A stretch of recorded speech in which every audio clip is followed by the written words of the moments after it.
How to download Liar's Bar on your Windows computer. So first open a browser and then search for Steam. From here you go for the first result, tap this result,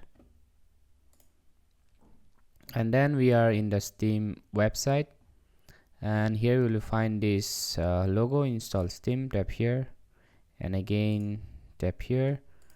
So what you have to do is just install Steam in our device. So now just double click on Steam and install this application in your device.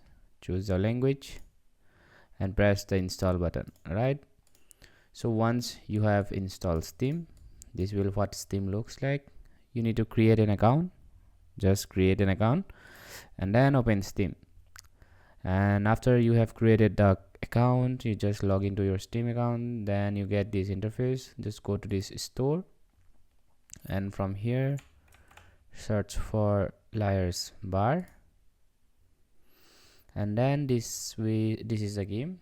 You can see these are the image. From here you tap this add to cart button, then view my cart.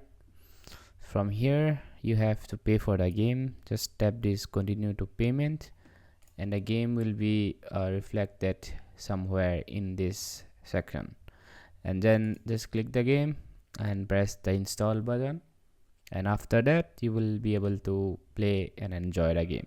Thank you and have a great day.